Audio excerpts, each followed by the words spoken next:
क्या आजकल दुनिया में मेजॉरिटी ऑफ औरतें डेली बेसिस पर थका थका फील करती हैं? मूड स्विंग्स होते हैं, आहिस्ता आहिस्ता वजन बढ़ता जा रहा है। कुछ औरतें डाइट और एक्सरसाइज का इरादा भी करती हैं और उसको करने की कोशिश भी करती हैं, मगर ऐसा करने से कुछ फर्क नहीं पड़ता। शायद मसला विल पावर का नहीं, प्रॉब्लम कुछ और है, और वो प्रॉब्लम आपका इम्यून सिस्टम है। अस्सलाम वालेकुम guys, welcome to guilt free being. आज हम बात करेंगे एक ऐसे हिडन अटैक के बारे में जिससे लाखों साउथ एशियन फीमेल्स सफर कर रही हैं, और वो है ऑटो इम्यून डिजीजेस। अगर आपको बॉडी में ऑटो इम्यून डिसऑर्डर है तो ये आपके हार्मोन्स, आपकी स्किन और आपकी बोन्स तक को इफेक्ट करती है। ऑटो इम्यून डिजीज में आपका इम्यून सिस्टम आपके खुद के सेल्स और ऑर्गन्स को एनिमी समझने लग जाता है। जो इम्यून सिस्टम आपको वायरसेस से बचाता है वो आपके हेल्थी टिश्यूज पर अटैक करने लग जाता है।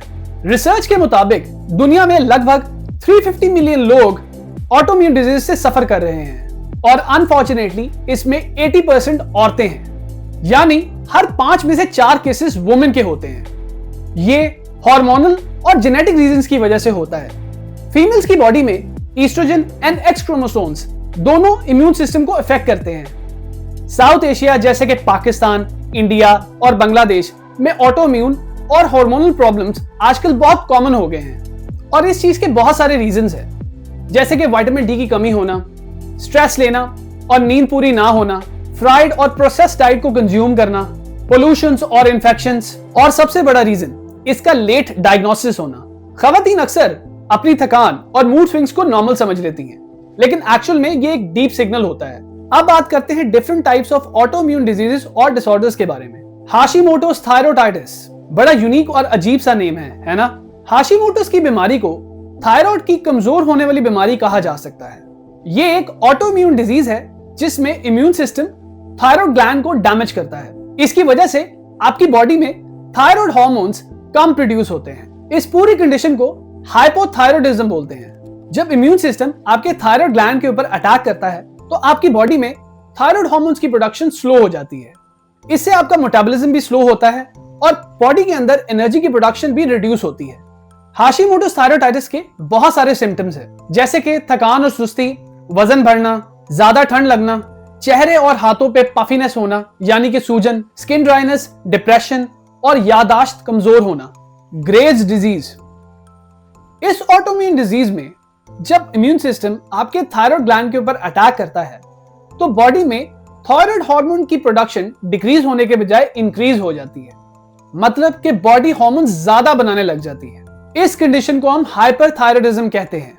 ग्रेव्स डिजीज के सिम्टम्स को देखा जाए तो इसमें आपका वेट लॉस होता है, हाई पल्पिटेशंस आप एक्सपीरियंस करते हैं यानी कि धड़कन का तेज होना, पसीना ज्यादा आता है, गर्मी ज्यादा लगती है, और सबसे कॉमन सिम्टम आंखें उभरी उभरी लगती है। इसको हम आई बल्जिंग कहते हैं। कुछ औरतों का तो ये गले के पास जो एरिया होता है ये काफी ज्यादा स्वेल होता है, इसको हम गोइटर बोलते हैं। ये भी एक ग्रेव्स डिजीज का सिम्टम है।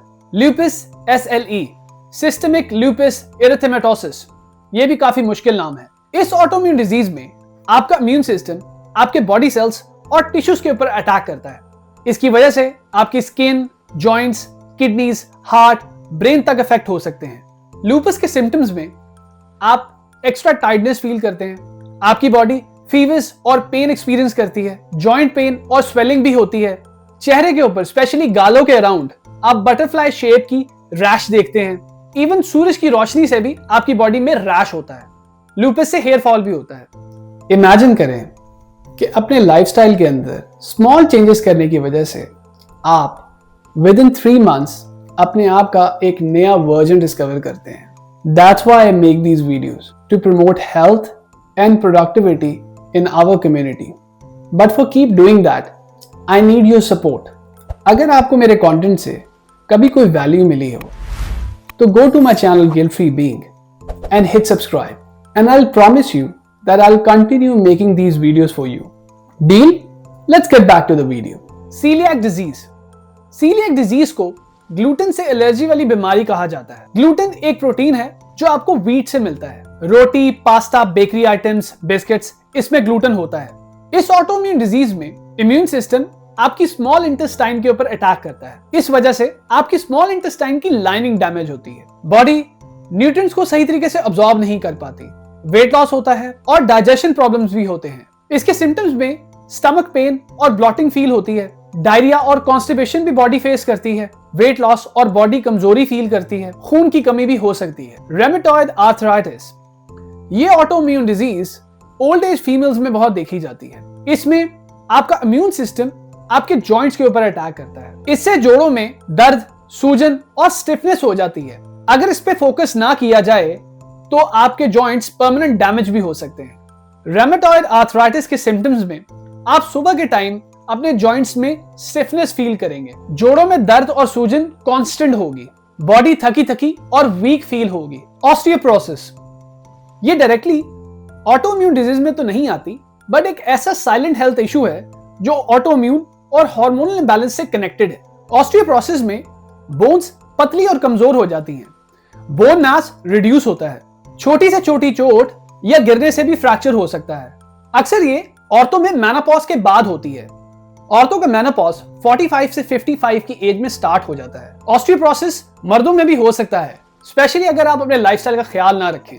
बॉडी में कैल्शियम और विटामिन डी की कमी ऑस्टियोपोरोसिस का कॉज हो सकती है। इसके सिम्टम्स में आपको बैक पेन फील होगी, आपका बॉडी पोस्चर खराब होगा, आप झुककर चलना शुरू हो जाएंगे और बोन फ्रैक्चर होने के चांसेस ज्यादा होते हैं। PCOS, polycystic ovary syndrome. PCOS officially autoimmune category में नहीं आता, बट इसका लिंक इन्फ्लेमेशन और हार्मोनल इंबैलेंस से होता है।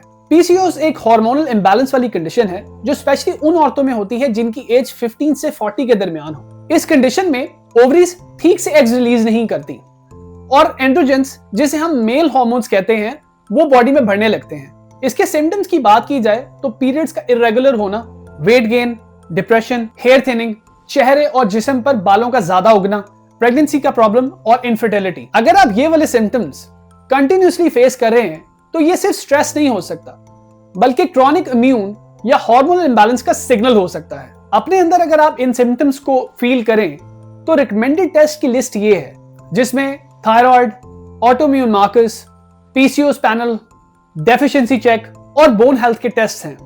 ये सब टेस्ट एक पैटर्न बनाते हैं। बॉडी का इम्यून और हार्मोन सिस्टम एक चेन में काम करता है, इसीलिए एक टेस्ट से पूरी पिक्चर क्लियर नहीं होगी। अब चलते हैं लाइफस्टाइल चेंज और हीलिंग की तरफ।